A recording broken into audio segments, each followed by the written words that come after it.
Fala pessoal, estamos aqui em mais um Podcast Max, o podcast da Inset Max. Me chamo Thiago, algumas pessoas já me conhecem, eu sou coordenador técnico da Inset Max. E hoje eu estou aqui com uma convidada especial, que é a Larissa Pepe. Olá. Tudo bem, Larissa? Tudo bem. Larissa, eu vou pedir para você se apresentar, mas já antecipando, pessoal, a Larissa ela é nutricionista. E hoje a gente vai falar sobre um assunto muito interessante relacionado a controle de pragas e estabelecimentos alimentícios. Controle de pragas em estabelecimentos alimentícios. Um assunto assim que eu acho que é extremamente relevante para esse nosso meio. Larissa, se apresenta, fala a sua formação, sua experiência, por favor. Thiago, tudo bem? Tudo bem? Quero agradecer já o convite. É uma honra estar aqui, trocando tanta experiência que a gente vai falar. Sou formada em nutrição, estudei aqui na UNAERP de Ribeirão Preto, tenho mestrado em engenharia de alimentos e desde o começo da faculdade sempre trabalhei mais na área do varejo. Também atendi restaurantes, mas a minha especialidade mesmo é o varejo. Tá. Pessoal, a Larissa ela trabalhou bastante tempo atuando em supermercados. E para quem está no ramo de controle de pragas, sabe a dificuldade que é controlar pragas em supermercados. Então, acho que a gente dá para aproveitar bastante hoje a experiência que ela tem, justamente para conversarmos sobre essas dificuldades. Aqui, gente, o objetivo eu acho que é muito interessante, muito importante, para você que é controlador de pragas, para você que trabalha nesse ramo, também indicar o nosso podcast para o seu cliente, para o consumidor final, para que ele possa entender melhor como que as coisas elas dão andamento. Então, Larissa, você trabalhou bastante nessa rede de supermercado, nas redes de supermercado, Isso. né? E aí você era responsável técnica, você era consultora, o que você fazia ali exatamente? Mais como consultora do que como responsável técnica, né? Porque como a gente não fica fixa no estabelecimento, a gente roda várias unidades, não tem como a gente assumir a responsabilidade técnica e também não é uma exigência da fiscalização hoje supermercados terem uma RT.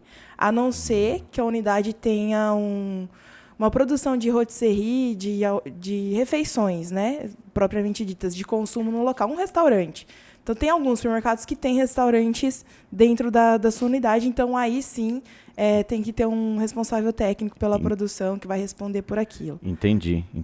Mas, no caso, a gente só passava nas lojas fazendo essa consultoria, treinamento, orientando todo o pessoal, desde o responsável pela loja até todos os funcionários, né?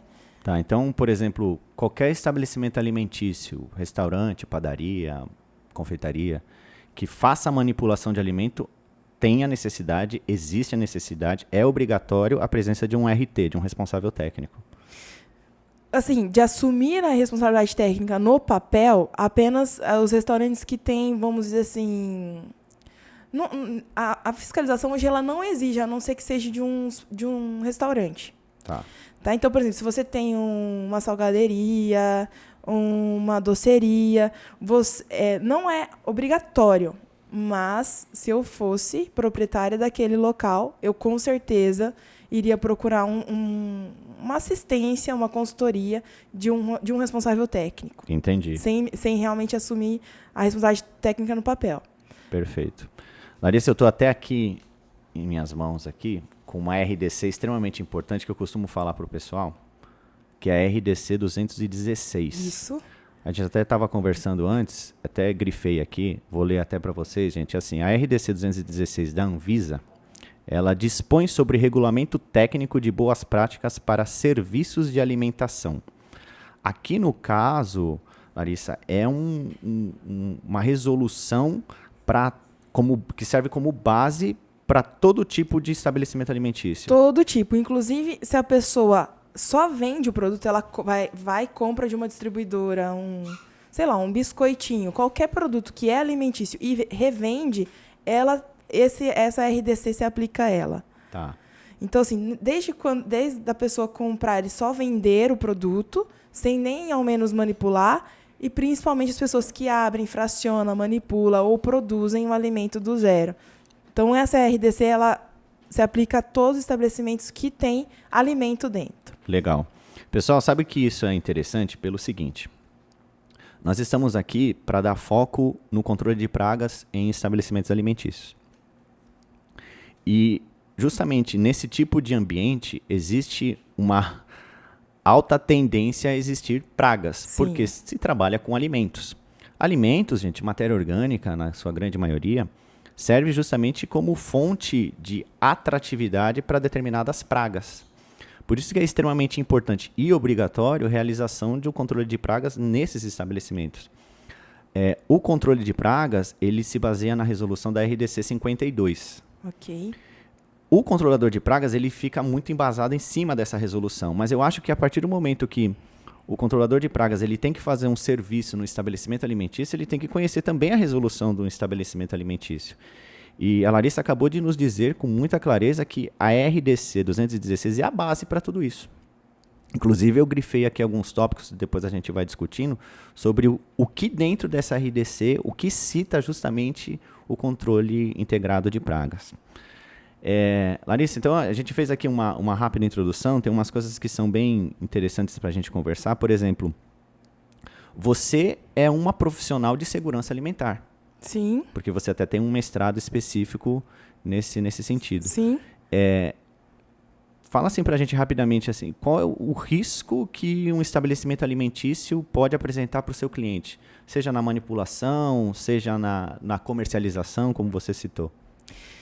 Quando a gente fala de segurança alimentar, a gente está se embasando em boas práticas de manipulação de alimentos. Inclusive, essa RDC também ela pontua os POPs, que são os procedimentos operacionais padronizados, que toda empresa, inclusive aquele que só vende o produto, tem que saber. Perfeito. Então, assim, a gente falando para os, como que você chama? Os agentes que fazem... Os controladores de pragas. Os controladores de pragas. O que os controladores de pragas têm que saber? Resumindo, dentro de boas práticas de manipulação, a gente faz toda essa operação para evitar 3 tipos de contaminação. A contaminação química, física e biológica. Eu acredito que a praga esteja na biológica.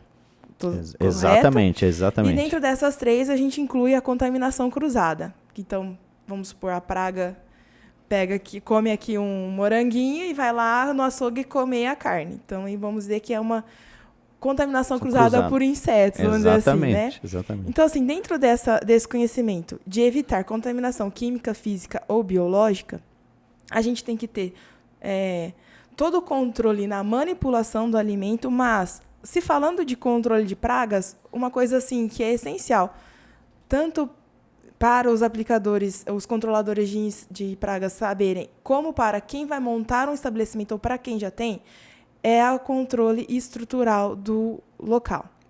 Então, assim, eu vou abrir um estabelecimento que vai vender. O que eu preciso ter aqui? Piso lavável, parede azulejada. Não posso ter rachadura no local. Eu não posso ter as tomadas destampadas. Eu tenho que ter a tela na janela. Eu tenho que ter a porta que fecha. Eu tenho que ter os ralos que fecham. O que mais, assim, de onde vem mais a praga? Isso aí, eu até ia perguntar para você, Larissa, onde que daria, por exemplo, onde que isso está? Está na RDC 216, isso está listadinho ali, bonitinho. Muito bem. Pessoal, eu acho que o que a Larissa está comentando aqui serve para fortalecer o que vocês já fazem dentro das empresas as quais recebem os seus serviços, né? Vocês, como os prestadores de serviços, acho que se baseiam bastante na RDC 52, mas tem que pegar a RDC 216 e... Para ter uma noção, né? Exatamente. Então, por exemplo, materiais de madeira. Não pode ter num local que vende alimento. A gente encontra muito expositores de madeira. Não podemos ter isso nos locais. Então, assim, a gente pode falar... Porque, assim, vocês vão lá, vai fazer o serviço, mas se o local continua com expositor de madeira, não tá com os ralos abertos, não tem tela nas janelas, e a manipulação tá sem higiene, vamos dizer assim, não vai adiantar fazer a detetização. A desinsetização, daquela enrolada, assim. Larissa, você comenta uma coisa assim que eu acho também bastante interessante, porque o desespero do controlador de pragas hoje num estabelecimento alimentício é justamente fazer com que o cliente siga o que está dentro do controle integrado de pragas. Quando a gente fala controle integrado de pragas, a gente quer dizer que o serviço ele vai além da aplicação de produtos químicos. Ele vai muito em cima da questão preventiva que você bem citou aí. A prevenção ela corresponde a 80% do controle integrado de pragas. Trabalhar em cima dos 4 As que a gente fala, que é dificultar o acesso da praga a água, abrigo e alimento.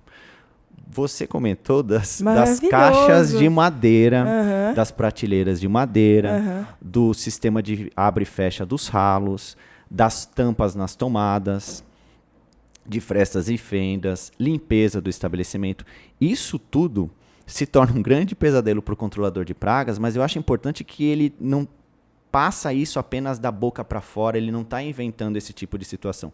Existe no papel. E isso é uma resolução. O local ele tem que seguir isso, porque se ele não estiver seguindo isso, ele está fora, vamos dizer assim, fora da lei. E dificulta todo o trabalho do controle de pragas. Perfeito. E também dificulta o trabalho das nutricionistas. Para vocês verem, gente, que o trabalho não é apenas do prestador de serviço, mas tem a nutricionista envolvida. Eu acho que até nesse sentido, Larissa, a gente pode falar que a nutricionista é uma grande aliada do controlador de pragas, e o controlador de pragas é um grande aliado na nutricionista, né? Na verdade, todos os envolvidos devem ser aliados. O que acontece é que quando a gente chega num estabelecimento, às vezes a gente encontra uma certa resistência do proprietário do estabelecimento, ou até mesmo de quem está trabalhando e às vezes não tem conhecimento, e aí a gente fala alguma coisa, vamos fazer desse jeito, e a pessoa, não, eu fiz a vida inteira desse jeito, eu vou continuar assim, que assim tá bom. Né? Então, o nosso papel é exatamente esse, fazer os treinamentos, conscientizar as pessoas de ter as boas práticas para facilitar para todo mundo. Larissa, você ainda comentou da questão de 3 tipos de contaminantes, né? Tem a física, a biológica e a química. Isso.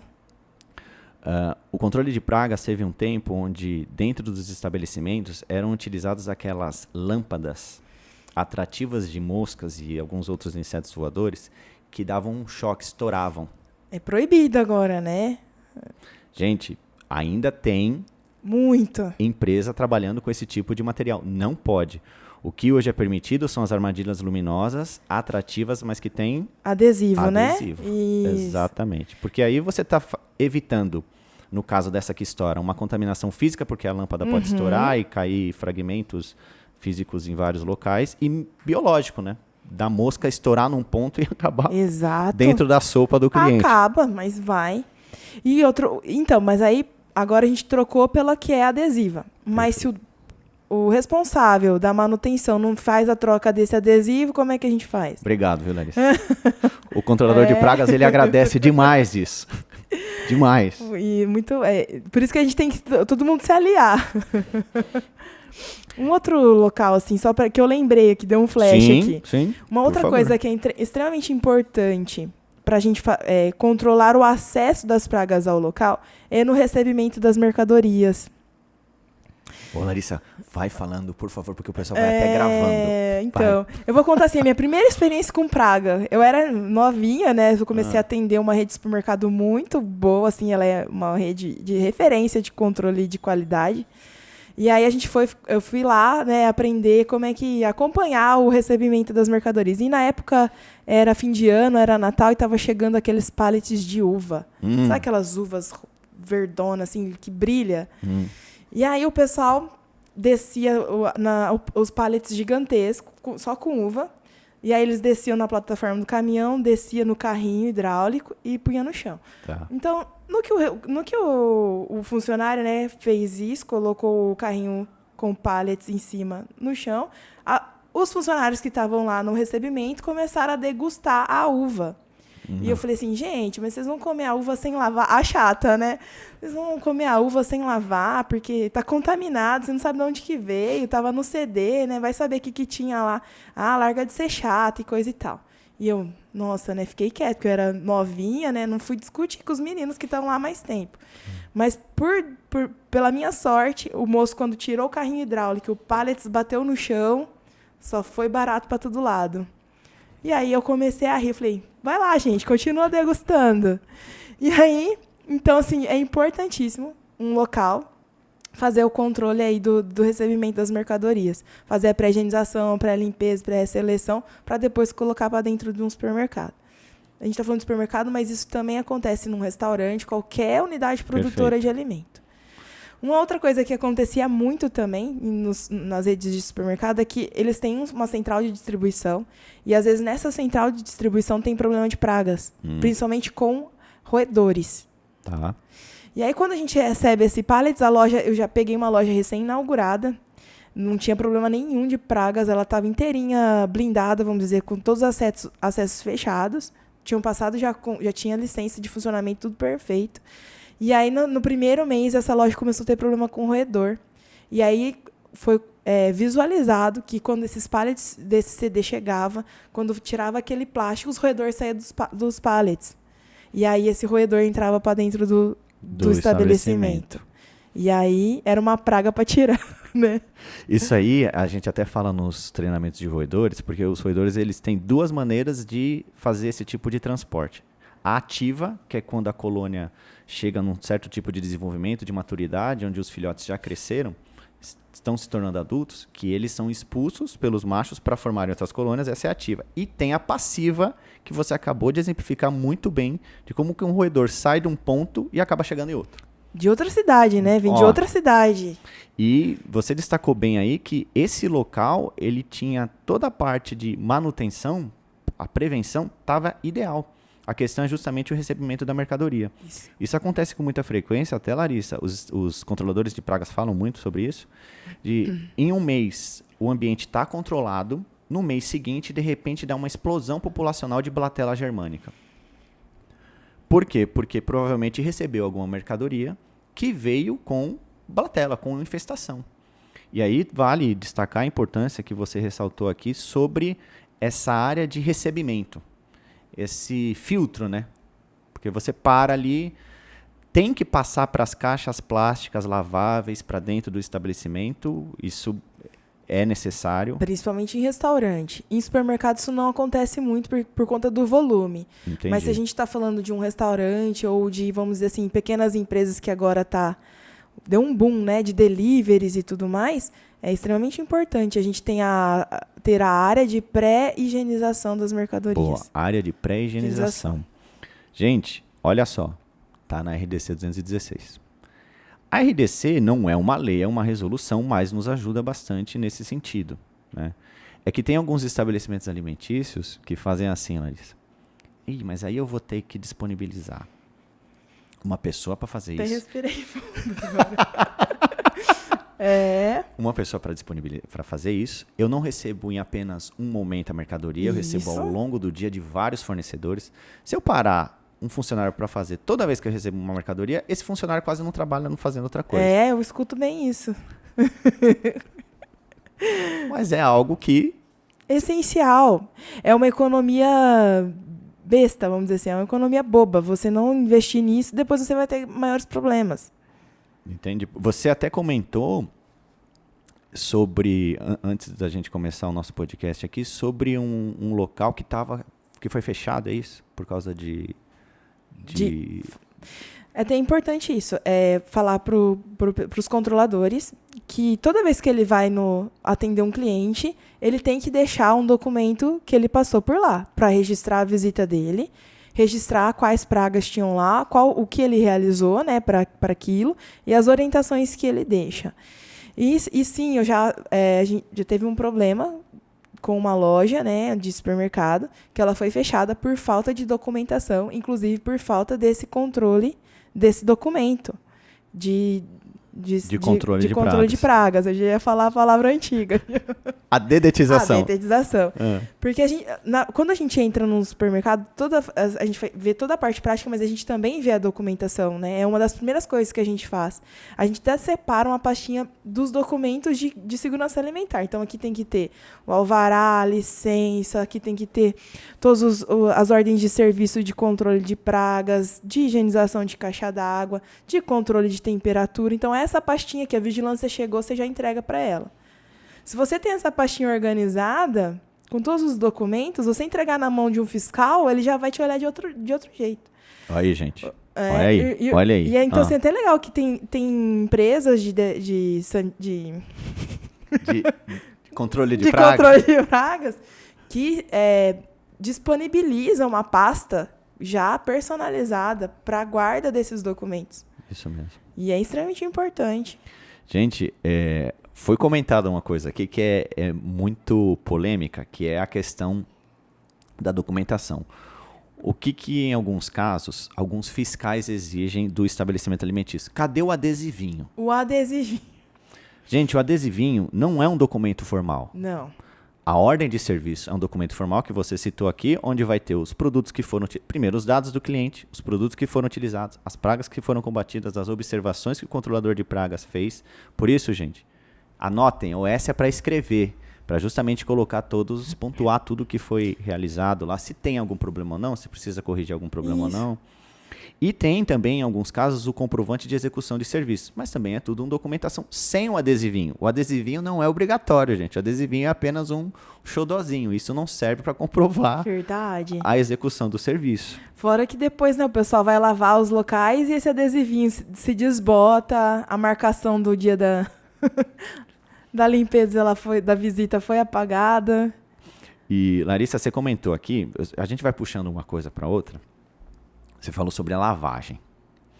Nos estabelecimentos alimentícios é obrigatória a lavagem.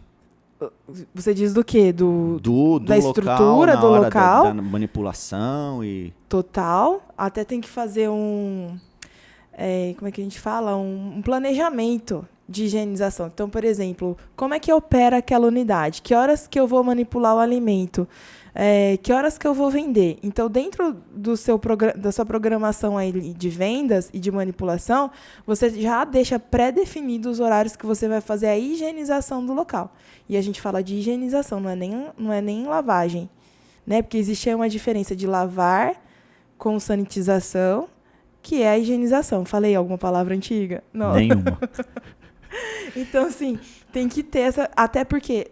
Eu tenho que ter os horários pré-estabelecidos, que vai acontecer isso, até para evitar também a contaminação química.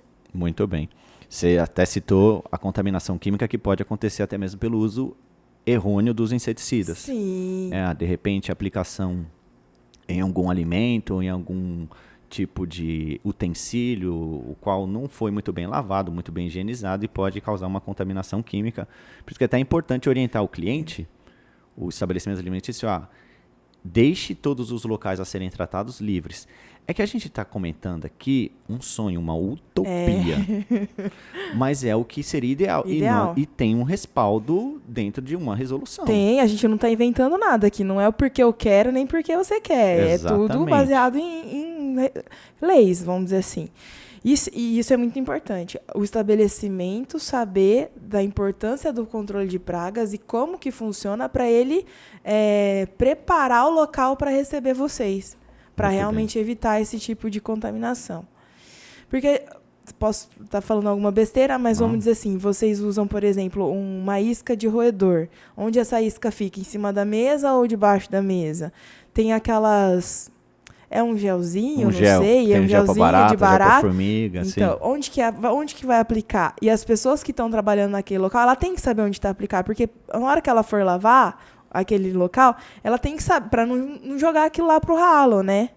Gente, olha, não é uma controladora de pragas que está falando isso, é alguém que trabalha no estabelecimento alimentício, uma nutricionista. Vamos lá, segue. O pessoal deve estar falando, isso aí, eu vou mostrar para o meu cliente isso aqui. Então, também pode, né, indicar os nossos trabalhos para os clientes, que vocês tiverem dificuldade, chama a gente que a gente dá uma conversada. Mas é um trabalho realmente, assim, profissional, disciplinar. Então, assim, ninguém anda sozinho, então a gente realmente tem que juntar forças. Tá. Né? Então, é bem isso mesmo, é o controle da contaminação química, né? Eu perguntei essa questão da lavagem, porque o que é comum? Existem os dois lados da moeda.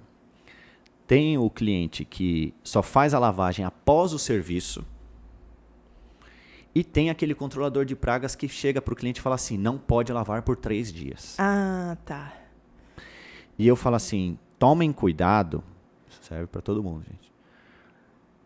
Quando você chega num estabelecimento alimentício e fala, não lave, você está indo contra o manejo integrado de pragas, contra o que está na RDC 216. Sim. Que tem que manter o local livre de matéria orgânica, de resíduos, para justamente não servir como atrativo. E a lavagem, né, a higienização, que é o correto, como você estava bem dizendo aí, envolve não só jogar água e empurrar aquele resíduo para debaixo do freezer, para de trás das mesas, que é uma coisa que acontece com muita frequência, que é o caminho do padre, o pessoal fala, o caminho do padre está limpo. Isso. E aí o que está escondido está justamente ali onde as pragas estão, onde as pragas se alojam. Então o problema não é resolvido de uma forma tão simples assim. Então, gente, estabelecimento alimentício tem que fazer a lavagem do local. Ah, mas o que eles alegam? Se lavar, vai remover o produto. Realmente. Só que, quando a gente fala de estabelecimento alimentício, uma coisa vai puxando até a outra, Larissa, porque as principais pragas dentro do estabelecimento alimentício, você já comentou. Barata, principalmente a Blatella germânica, roedores, tem formigas e moscas. E pombo. Nossa, pro local ter pombo tá muito sujo, Não, né? nós vamos falar, eu vou falar, que eu lembrei aqui. Meu Deus do céu, a tia Larissa vai contar uns podres aí. Dentre essas 4 que eu citei, sem citar o pombo, a Blatella germânica é a principal. É a principal. E é uma praga que ela tem o que a gente chama de hábito gregário. Então ela se aloja em frestas e fendas, ela fica escondidinha ali no canto dela, onde geralmente o local não é lavado, não é limpo, porque são pequenos detalhes. Quando o produto é aplicado de maneira correta, fazendo a aplicação localizada, spot ali naquele ponto, dificilmente o produto vai ser removido após uma higienização. A higienização é feita em locais mais expostos e até mesmo atrás dos freezers, que deve acontecer. E dessa forma, não importa se o cliente lavou depois de fazer o serviço, mas o ideal seria justamente ele fazer a higienização antes da execução do serviço. Mas entendam, gente, no dia seguinte vai ter atividade no local e o local tem que ser lavado. Sim. Se o produto for aplicado de uma forma mais pontual, dificilmente esse produto vai ser removido. Uma outra questão que vai muito em cima disso, que é assim, Thiago, mas aí eu aplico o produto, eu dou 3 meses de garantia de assistência técnica e nesse meio período está aparecendo praga de novo. O ideal dentro do estabelecimento alimentício, gente, não é fácil de firmar isso, mas é ter um contrato. Isso. Para você fazer as visitas com uma certa frequência. Perfeito. Porque aí, dessa forma, você acompanha o que está acontecendo, antes, durante, depois, se mudou algum fornecedor, se teve alguma nova infestação, porque você destacou aqui, Larissa.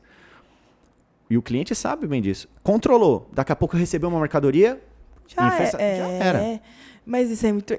Aí entra outra coisa, né? Porque aí o proprietário, ele não quer ter esse gasto, né? Esse gasto, vamos dizer assim, de manter a empresa. Então, ele vai te chamar só pontualmente, quando já não dá mais para esconder. Quando os clientes já estão enxergando, né? É o remediar e não prevenir, né? É a mania do brasileiro. Exato. Então, eu acho que tudo isso, gente, é um somatório para a gente juntar essas informações e tentar convencer o cliente na hora de fechar um serviço, explicar toda essa situação antes e fazer esse acompanhamento. E até mesmo existem maneiras, né, Larissa, de se trabalhar dentro desse local para um controlador de pragas, para ele deixar, de repente, um documento para o próprio cliente preencher o que aconteceu entre um dia e outro, se houve realmente alguma mercadoria diferente, se apareceu uma praga nova ali no local, onde ela apareceu, o que está acontecendo, se de repente quebrou um azulejo e ninguém consegue ver, mas é ali um local onde a praga consegue se alojar. É que tudo isso que a gente está falando, mais uma vez, é uma utopia. Seria lindo, maravilhoso se isso realmente seguisse a risca, mas é algo que não adianta. Controle de pragas é murro em ponta de faca. A gente tem que continuar tentando até a solução ser encontrada. Você tem alguma coisa para complementar em cima disso, Larissa? Não, perfeito. Me fala dos pombos aí, porque agora eu fiquei interessado nisso, curioso. Assim, porque pombo é considerado praga? É uma praga urbana. É que o pombo ele é protegido por lei. Não pode matá-lo, mas você vai desalojá-lo, repeli-lo. É isso que pode fazer. Você vai jogar o problema pro vizinho, mas é isso que pode. Então, como é que a gente faz? Porque assim, o pombo geralmente ele vem atraído pelo manejo de resíduos, né? Pelo lixo. E essa RDC, ela também contempla o controle dos resíduos orgânicos e também os recicláveis, vamos dizer assim. Que hoje maravilha. A gente tem que olhar esse lado também, né? Dos reciclados. Então, se o local ele não tá usando. Aí também fala das lixeiras, que tem que ser as lixeiras têm que ser fechadas, acionada a abertura por acionamento de pedal. Aí eu tenho que levar esse lixo para fora no horário que não estou manipulando alimento, e esse lixo tem que ficar lá fora num local protegido. Bem acondicionado. Bem acondicionado. Então, assim, lugares grandes, geralmente, uma rede de supermercado geralmente tem uma casinha da guarda do lixo. Uhum. Ou uma caçamba, que fica fechada e coisa e tal, já pro lado externo. E se isso não tiver, até a casinha do lixo, se a casinha do lixo não tiver limpa e higienizada, ela vai atrair tanto as baratas, mas como pombos, principalmente pombos. Muito problema com pombo. E, às vezes, o pombo entra na loja. Porque tem aqueles forros vazados, e às vezes é aquelas placas de isopor, elas entram e quando elas batem a asa, esse forro sai e ela para dentro da loja.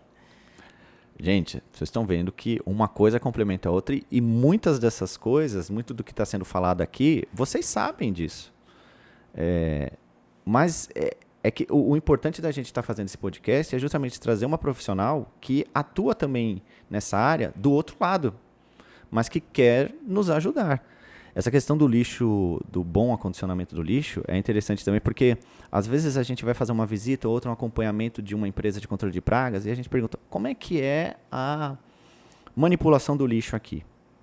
Ah, não, o lixo ele é removido a cada tempo, pelo menos uma vez por dia a gente remove. Tá, e esse lixo fica onde? Ah, fica lá fora. Quando você vai lá fora, justamente o lixo está jogado de qualquer maneira. Aí atrai mosca, atrai formiga, atrai barata, atrai os pombos. Tem locais que, por consequência, por atrair baratas, vem também escorpiões, vem outros aracnídeos, aranhas. Então, é uma coisa que vai justamente puxando a outra. Dos pombos é muito complicado de se trabalhar, porque, olha só, dentro de um supermercado, quantos acessos não existem para um pombo? Aí o pombo entra no desespero, bate numa placa de isopor, já abre espaço para outros pombos entrarem e começar a estabelecer um ninho ali. Tem loja que tem ninho, a gente vê os ninhos, é verdade. E tudo isso por consequência da má manipulação dos resíduos. Sim. Recicláveis e orgânicos. Isso. Gente, tá vendo que as coisas assim, elas se resumem muito bem aos cuidados. Como eu disse, 80% do controle integrado de pragas está na parte preventiva, em cima dos 4As, todos os cuidados que devem ter antes do serviço ser fechado, acho que deve ser muito bem orientado. Eu estou falando da RDC 216, gente, eu estou até com ela aqui em mãos, ó, tá? É um documento um tanto quanto extenso, mas não é muito extenso não, né? Uhum. É que para a Larissa é fácil porque ela sabe isso aqui de cabo a rabo, assim, corte salteado. Mas é algo que eu acho que o controlador de pragas, ele justamente precisa. Larissa, você falou uma questão no início sobre contaminação cruzada. Existe um mito dentro dos estabelecimentos alimentícios que é assim. Eu quero que você passe o seu ponto de vista, tá? O uso de raticida, ele é permitido fora e dentro do estabelecimento alimentício. Não tem nenhuma legislação que proíba o uso de raticida. É que o que acontece? Com o raticida dentro do estabelecimento alimentício, a chance de dar uma contaminação cruzada é maior, porque o roedor ele pode consumir um pedaço aqui, carregar e durante o caminho cair em algum outro ponto e dar essa contaminação cruzada. Mas não existe nenhuma legislação que proíba isso. Alguns fiscais da vigilância sanitária, eles pedem para que seja evitado o uso de raticidas dentro desses locais, e sim o uso de cola. Também não tem nenhuma lei contra a cola. A cola é permitida nesses pontos. É que a cola serve para pegar filhotes, para pegar camundongo e de vez em quando um rato de telhado. Porque a ratazana, eu falo assim, a ratazana passa na cola e ela faz depilação. Porque só fica preso os pelos e ela vai embora. E tchau. Eu sempre oriento o pessoal a seguir o que justamente a vigilância sanitária e o fiscal está pedindo. Por mais que não tenha uma exigência, alguma resolução ou algo do tipo, eu acho assim, gente, realmente é lógico essa questão da contaminação cruzada. O raticida, do lado externo, pode ser utilizado tranquilamente, e internamente a cola. Ah, Thiago, mas aí a cola, com o tempo, ela vai perdendo a sua aderência, não pega todos os tipos de roedores, por isso que é importante fazer a manutenção, as vistorias, a frequência dessas aplicações. Ô, Thiago, a cola que você está dizendo é aquelas casinhas que a gente vê, isso, né? Tem aí o túnel cola e tem a placa cola. Tá, dentro. entendi. Isso. O que você acha disso? Do uso dessas... Dos raticidas dos internos, raticidas. da cola. O que eu acho? Eu acho assim, se o local tiver com bastante problema com roedor, não tem como não fazer o uso desse produto. Mas aí que tá. A gente tem que fazer esse trabalho multidisciplinar, É com muito cuidado. com muito cuidado. Então, assim, por exemplo, se eu sou um aplicador e vou pôr essa isca lá, eu tenho que explicar para o responsável, para as pessoas que vão estar trabalhando naquela área, como que eu tenho que agir ou fazer a limpa, porque às vezes também a pessoa chega ali, por exemplo, em depósitos, que tem essas iscas, o pessoal lava com mangueira do bombeiro, aí ele vai jogar essa isca longe. Olha aí, gente, não sou eu que estou falando, é a nutricionista, tá? Então, assim, então as pessoas que vão estar ali trabalhando naquele local que foi aplicado esse produto ou essa isca, eles têm que ser orientados como que eles vão proceder com a higienização naquele momento. Porque acredito também que não vai ser um negócio que vai ficar ali para sempre, né? A gente, aliás, né? É a utopia. A gente pensa... Ela tem um tempo, digamos assim, útil, de vida útil. Porque a cola, por exemplo, se pega muito pó, ela realmente perde essa aderência, tem que ser trocado. Por isso a importância do monitoramento. Até a isca raticida. Ela tende a mofar com o tempo, estragar com o tempo. De repente, é até importante fazer um monitoramento, porque o rato comeu, ele precisa continuar tendo isca lá para que outros indivíduos da colônia continuem comendo. Ah, tá. Essa isca que você fala também é nesse túnel e são aqueles girassóizinhos? Tem a... Eu já vi, já.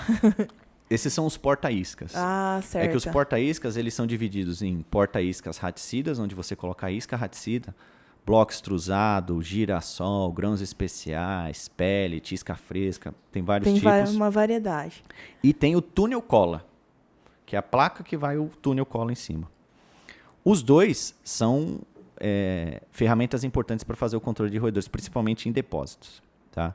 Existem pontos onde você realmente tem que evitar isso que a gente está conversando e existem outros pontos que você fala, é inevitável o uso desse tipo de técnica. Tá? Todos eles têm uma vida útil, não é eterno. As iscas tem que tomar mais cuidado ainda porque elas tendem a estragar, mofar mais rápido e existe o consumo.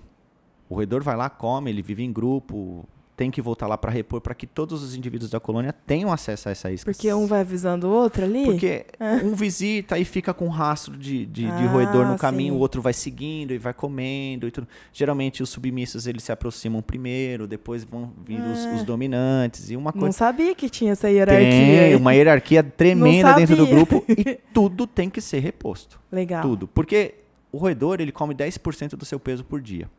Então vamos falar de uma isca fresca que tem 10 gramas. 10, algumas tem 20 gramas, enfim. Você coloca lá. Um roedor que pesa 500 gramas, uma ratazana, come 50... Foi um petisco. Aquilo é um petisco. E o objetivo não é matar um só, é matar todos. Então por isso que é importante fazer esse monitoramento. Legal. Você ia comentar alguma coisa, eu acabei te cortando. Do quê? Acho que sobre essa questão dos raticidas. Agora eu não lembro. É tanta que a gente vai processando várias coisas. Eu vou lembrando das coisas, vou lembrando. Eu pensei que um negócio que também é muito importante assim, é a gente rezar para esse rato não morrer em algum lugar por exemplo, no teto, porque começa a feder e a gente não sabe onde que vem aquele cheiro, né? Bacana, Larissa. Você viu que eu tenho uma experiência. Essa questão do rezar, onde o rato vai morrer? A gente não sabe. Ele dificilmente volta para a colônia, porque se ele adentra doente para a colônia, os outros indivíduos expulsam ele. Eu não sabia disso. Então ele vai procurar um cantinho para morrer ali na dele. Pode morrer num forro, pode morrer entre paredes, quando é drywall ou outro tipo de material. Tá. Aí é um inferno, porque você tem que quebrar a parede para tirar o bicho de lá de dentro. Ele vai cheirar, o pessoal fala, o raticida seca o rato. Isso é mito, isso não existe. O raticida mata o rato por hemorragia. Se ele estiver num ambiente quente e seco, o rato vai secar, mas isso não quer dizer que ele não vai cheirar. Ele vai cheirar menos. Mas não é o raticida que fez isso, foi o ambiente. Tem um local que é um ambiente quente, mais úmido, ele vai ficar cheirando mais. Mas não tem como o raticida não dar um cheiro no roedor. Vai morrer em qualquer local. E aí realmente tem a questão, onde vai morrer? Não sabe. E reza justamente para ele não morrer no local. Um local de difícil. Mas ele pode morrer. Não tem nenhum raticida que direcione o rato. Olha, não morra naquele ponto, morre morra em na outro. rua. Não tem como. Isso é inevitável. Eu queria ainda, Larissa, se você não tiver nada para complementar em cima disso, falar alguns tópicos aqui da RDC 216, só para o pessoal ficar ciente. Eu tô aqui folhando, o pessoal fala, nossa, essa RDC é longa mesmo. Bom, gente, mas tem aí, né, o item específico de manejo de pragas, né, de controle de pragas. Exatamente, 4.3, controle integrado de vetores e pragas urbanas. Aí tem alguns tópicos, né, desse controle integrado de vetores e pragas urbanas. Eu destaquei aqui 2. O 4.3.2, quando as medidas de prevenção adotadas não forem eficazes, o controle químico deve ser empregado e executado por empresa especializada. Gente, aqui está dizendo muito claramente que o estabelecimento alimentício precisa de uma empresa de controle de pragas. Precisa, isso é inquestionável. Inquestionável. Evidentemente que as medidas têm aqui até um item anterior, 4.3.1, que a edificação, as instalações, os equipamentos devem ser livres de vetores e pragas urbanas. Então aqui fala muito da parte de manutenção, prevenção. Mas quando isso não for eficaz, mesmo assim, ainda tem a necessidade de fazer o controle químico. Conforme legislação específica com produtos desinfestantes regularizados pelo Ministério da Saúde. Os produtos da Insetmax são todos registrados. Isso é muito importante, né? Porque sempre tem o tiozinho que passa lá na porta querendo vender alguma coisa, né? Olha aí, gente. Não só, né, esses produtos químicos para controle de pragas, mas também o detergente, o sabão. Não pode, tem que ter o registro. Olha aí, gente, o barato sai caro e tem realmente os professores pardais que inventam os milagres. Existem. E tem um outro item aqui, que é o 4.3.3. Quando da aplicação do controle químico, a empresa especializada deve estabelecer procedimentos pré- e pós-tratamento. Olha aí, gente, está muito relacionado com o POP. Isso. Que os estabelecimentos alimentícios têm os procedimentos operacionais padronizados e as empresas de controle de pragas também têm que ter.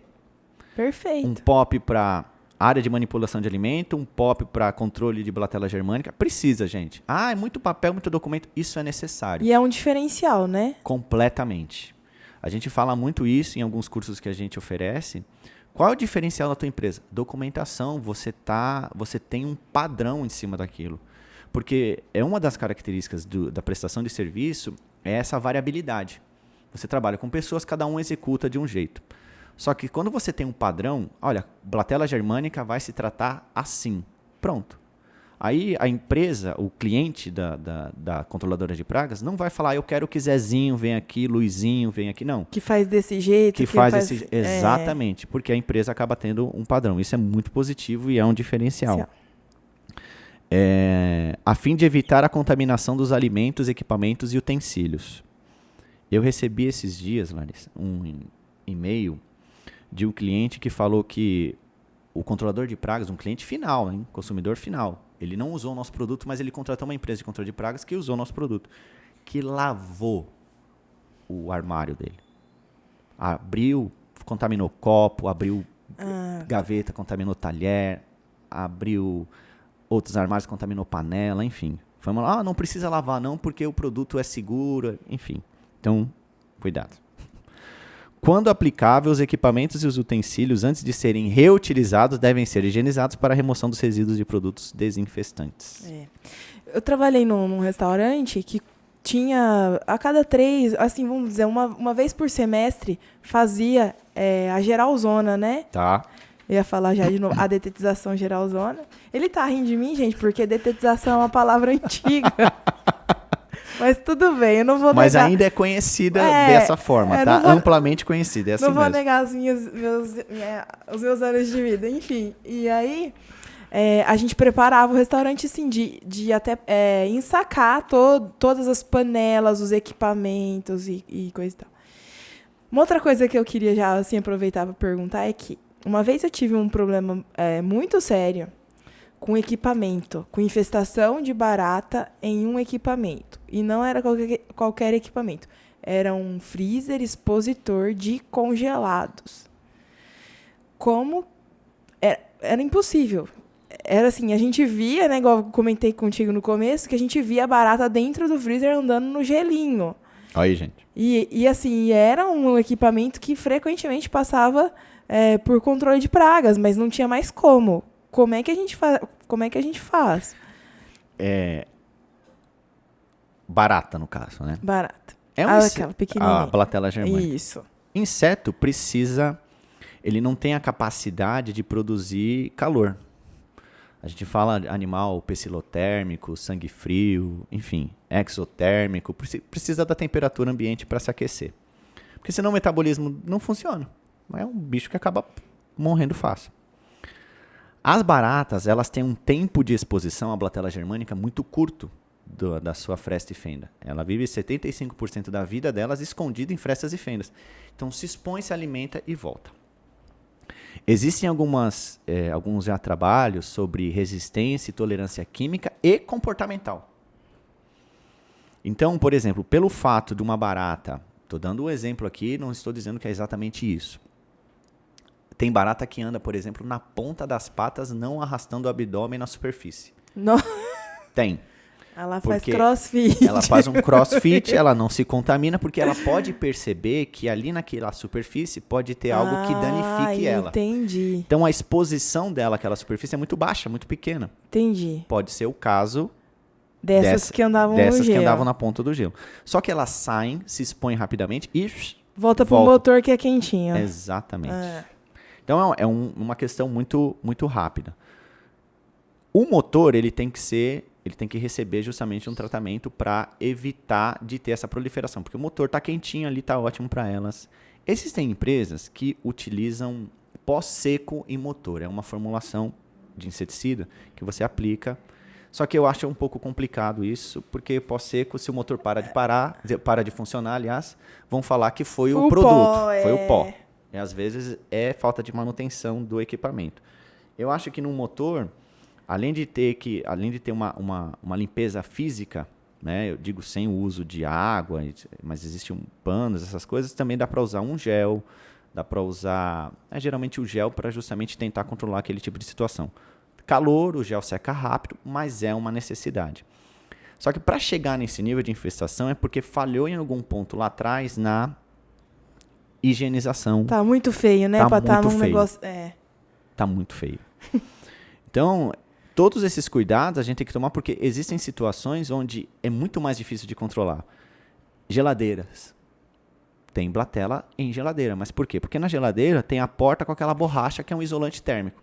A barata tá onde? Tá ali. Naquele isoporzinho, né? Naquela borrachinha. Aquela borrachinha também. Porque ali a temperatura interna, que é menor, não interfere. Uhum. E como eu disse, Blatella vive em fresta e fenda. Então ela gosta de viver em pontos escondidos, ela não fica exposta. No entanto, que você chega num local, acende a luz, se o local estava escuro, a baratada... Isso que eu ia falar, vocês têm que ir de lanterna então, né? Tem empresa que trabalha com lanterna. É? Que trabalha com lanterna. Parece brincadeira, mas é real. Você comentou no início sobre caixas, sobre recebimento das caixas. O cliente dá uma batida assim, a barata sai justamente porque está ali, vindo do fornecedor. E é naquele momento, elas correm para cada canto e começam a formar vários outros focos ali dentro do estabelecimento. Se uma barata, Natália, assim, sem forçar a barra, uma fêmea de Blatella entrar com uma ooteca é uma estrutura que as fêmeas carregam no abdômen depois de copuladas, é um estojo com ovos. Tem de 20 a 40 ovos lá dentro. Nossa. Não tem uma aflição, né, gente? Se ela entrar com essa ooteca e liberar a ooteca dentro do estabelecimento alimentício, você tem de 20 a 40 novas baratas. Ooteca eu acho que eu nem parece sabia uma cápsula. Uma cápsula. É ela mesma. Dentro dessa cápsula tem tudo isso? Tem de 20 a 40. Ainda até um negócio. Ai, que raiva. Então, todo cuidado é pouco. Blatella germânica é a principal praga dentro do estabelecimento alimentício e tem que se tomar muito cuidado, principalmente com mercadoria vindo de fora. Mas nesse caso do motor, tem a questão da higienização dos cuidados. Porque dentro, por exemplo, de um freezer, como é que você vai fazer a aplicação de produto ali? Não faz, né? Não faz porque pode contaminar, não tem lógica. A temperatura muito baixa ajuda a degradar o ativo, até congelar. Então, não é o caso. Mas um gel nesses locais, uma limpeza, uma melhor organização mais prévia do que remediativa, acaba ajudando. Às vezes é a única solução, tá? Ok. Eu não gosto muito dessa questão do pó. Tem gente que fala, não, eu uso pó, vai de empresa para empresa. Esse pó também corre o risco de causar contaminação cruzada também. Porque aí liga a ventoinha, sobe pó para isso. todo quanto é lado, enfim. E tem até uma questão interessante que a gente até comentou aqui rapidamente, tá ainda na RDC 216, na parte 4.11, documentação e registro. Tem lá 4.11.6. Os POPs relacionados ao controle integrado de vetores e pragas urbanas devem contemplar as medidas preventivas e corretivas destinadas a impedir a atração, o abrigo, o acesso e ou a proliferação de vetores e pragas urbanas. Esse POP aqui, Larissa, é um POP da empresa de controle de pragas ou apenas do estabelecimento alimentício? Pode ser dos dois, né? Tanto o estabelecimento ele tem que ter esse POP dele. Perfeito. Então, assim, ele vai fazer o que dentro desse procedimento operacional de controle de pragas? Ele mesmo vai fazer ou ele vai contratar a empresa? Então, ele vai contratar a empresa, que é o mais inteligente, vamos dizer assim. Sim. Então, ele contratou a empresa, essa empresa ela vai apresentar os POPs dela. Perfeito. E até, eu te perguntei, justamente a gente já vai levantando uma coisa.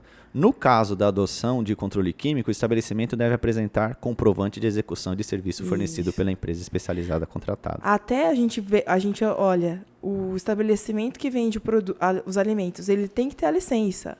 Os aplicadores, os controladores de pragas também têm uma licença. Exato. Às vezes até a gente confunde, vou olhar a licença. Aí, não, tá ok, a gente olha, não está vencido, ou está precisando renovar. E aí, às vezes, a gente esquece de olhar o nome da razão social e, às vezes, a gente pega da empresa que faz o controle. Então, tem que ter também, tanto o estabelecimento como os aplicadores. Por isso, gente, quem não tem licença da Vigilância Sanitária, o SEVES, né, precisa ter o SEVES, O isso SEVES. mesmo, O SEVES. Tem um númerozinho lá. Tem um númerozinho e tudo mais, e mesmo. precisa ser renovado. Acho que agora, pelo menos aqui em São Paulo, está a cada 4 ou 5 anos a renovação. Varia muito, assim, de cidade, de município. Varia. Oscila bastante, porque é uma questão, a RDC ela é federal, mas existem resoluções específicas estaduais e até municipais. Mesmo porque as vigilâncias, elas são municipalizadas, né? Então, cada um tem uma maneira de avaliar seguindo o que está, pelo menos na RDC 52, já é a base de tudo. Legal. Tá? E aqui, aí a gente sai do controle de pragas, mas só para comentar rapidamente, 4.11.7. Os POPs referentes à higienização do reservatório, reservatório, caixa d'água, tá? Devem especificar as informações constantes do item 4.11.5, que tem a ver com POP de higienização, mesmo quando realizada por empresa terceirizada. E, neste caso, deve ser apresentado o certificado de execução do serviço. Ou seja, faz parte também a limpeza física, mecânica e higienização química dos reservatórios. Isso, até a gente tinha conversado isso, né, em off lá, da questão que você oferecer esse trabalho de higienização de caixa também, de caixa d'água também seria um a mais aí, um diferencial. E é engraçado porque geralmente, da experiência que eu tenho de atender essas redes de supermercado, geralmente eles já faziam as duas coisas. Legal. Então aí é um negocinho a mais para fazer, né? Lembrando, gente, a empresa tem que ser registrada, legalizada. Larissa, a gente conversou bastante. É assim, a gente sempre tenta seguir um script, mas vai puxando para um lado para o outro. Não, deu para puxar aqui algumas coisas bem interessantes.